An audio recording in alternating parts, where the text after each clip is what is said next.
जैसे जैसे चुनाव की तिथि नजदीक आ रही है, वैसे वैसे भाजपा प्रत्याशी रागिनी सिंह घर घर पहुंचकर लोगों से अपने पक्ष में मतदान करने की अपील कर रही है और साथ में आशीर्वाद मांग रही है। वहीं भाजपा प्रत्याशी रागिनी सिंह के पक्ष में उनकी बड़ी बेटी सताक्षी सिंह और साक्षी सिंह भी झरिया विधानसभा क्षेत्र के विभिन्न क्षेत्रों में डोर टू डोर जाकर बुजुर्गों के पैर छूकर उनसे आशीर्वाद ले रही है और अपने मां भाजपा प्रत्याशी रागिनी सिंह के पक्ष में मतदान करने की अपील कर रही है। सताक्षी सिंह ने कहा कि जेएमएम और कांग्रेस सरकार ने झारखंड को लूटने का काम किया है। हेमंत सरकार ने जो चुनाव में दौरान में वादे किए थे वो एक भी निभा नहीं पाई। 5 लाख नौजवानों को नौकरी व बेरोजगारी भत्ता दिलाना, स्थानीय नीति बनाना, साथ ही एक भी वादा उनका पूरा ना हो सका। वर्तमान सरकार से लोग काफ़ी नाराज है। कांग्रेस के विधायक से भी लोग काफ़ी नाराज दिख रहे हैं। 5 सालों में जनता के बीच नज़र नहीं आई। पिछले चुनाव में जो वादा जनता के बीच किया गया था वह पूरा ना हो सका, जिससे लोगों में आक्रोश है।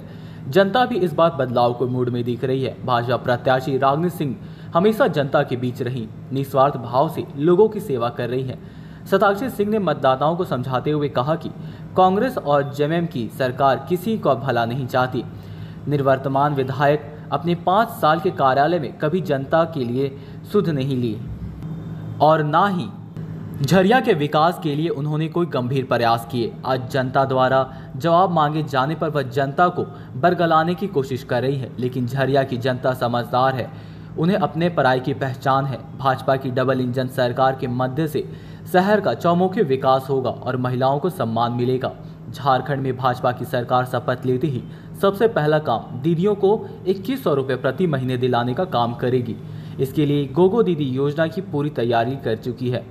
उन्होंने कहा कि मैया समान योजना सिर्फ महिलाओं को बरगलाने और ठगने का काम कर रहा है। क्षेत्र में हम जा रहे हैं, मैं डोर टू डोर कैंपेन कर रही हूँ और काफ़ी अच्छा रिस्पांस मिल रहा है। पहला तो कि लोग काफ़ी ज़्यादा गुस्से में हैं इस सरकार से, जो वर्तमान जो हमारा जो सरकार है, जो प्रतिनिधि है, वर्तमान प्रतिनिधि है कांग्रेस की विधायक, तो उनसे काफ़ी ज़्यादा लोग गुस्से में हैं क्योंकि 5 साल में वो किसी के बीच आई नहीं, ना किसी की प्रॉब्लम्स को सुना है। और उस वजह से लोग तो अब गुस्से में ये भी कह रहे हैं कि हम अब वोट भी नहीं करना चाहते, क्योंकि वोट करने के बाद वो जो क्योंकि पिछले बार उतना जो विश्वास दिलाया गया वो उस पे खड़ी नहीं उतरी हैं। तो इस बार उस वजह से तो काफ़ी मैं संयम से उन्हें समझा रही हूँ कि देखिए, हम उस सरकार से नहीं है, भाजपा सरकार अलग है, मोदी जी की सरकार अलग है। और ये चीज़ लोगों ने खैर देखा भी है, जो मोदी जी बोलते हैं वो करके भी दिखाते हैं। तो इस वजह से उन लोगों को काफ़ी ज़्यादा भरोसा है और मैंने भरोसा जताया भी है और उन लोगों ने भी इस बार विश्वास जताया कि कंपैरेटिवली, क्योंकि जो कैंडिडेट हारा, रागिनी जी हारी थी, हारने के बाद भी जिस तरीके से लोगों के बीच में बनी रही है, जैसे कोरोना का समय हुआ, पूरे देश में हर शहर में ऑक्सीजन की भी कमी थी, ऑक्सीजन सिलेंडर्स की, उन्होंने वो भी करवाया।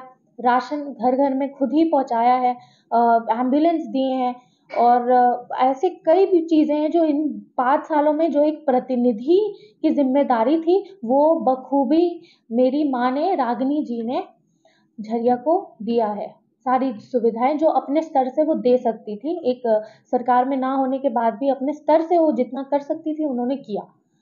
तो इस वजह से लोग उनसे काफ़ी ज़्यादा अब जुड़ चुके हैं, भाजपा पार्टी से काफ़ी ज़्यादा जुड़ चुके हैं और इस बार उन्हें भरोसा है कि अगर एक प्रतिनिधि हारने के बाद चुनाव में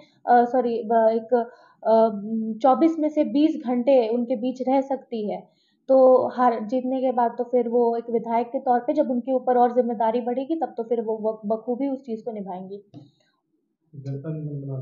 जनता बिल्कुल मन बना ली है, क्योंकि देखिए इस सरकार ने उन्हें कुछ दिया नहीं है। जिस चीज़ का बखान करती हैं कि हमने हमने ये लाया वो लाया, बिजली के लिए 2 ट्रॉली ट्रांसफार्मर्स लाए, 2 ट्रॉली ट्रांसफार्मर्स लाने और उसका बखान कर रही हैं, लेकिन मुझे नहीं लगता कि झरिया में कहीं बिजली की सुविधा है। बिजली की सुविधा तो छोड़िए, कनेक्शन दूर की बात है, कहीं बल्ब भी नहीं है ढंग से। मैं इतने देर दिन दो मतलब जितने भी जगह आज कोई भी बस्ती है या कुछ भी ऐसे मोहल्ले गली मोहल्ले में जा रही हूँ मैं, वहाँ पे एक लाइट और बल्ब भी मुझे नहीं दिख रहा। शाम होते ही अंधेरा छा जा रहा है, हम टॉर्च जला के कहीं भी जा रहे हैं तो कोई ऐसी सुविधा नहीं है, कोई स्ट्रीट लाइट नहीं है, तो वो चीज़ हमें दिख रही है। तो कनेक्शन दूर की बात है, एक बल्ब भी नहीं है, वो भी है बिजली की समस्या है, तो वो भी उन लोगों को, ये बेसिक नीड्स भी झरिया के लोगों को नहीं मिली है। तो इन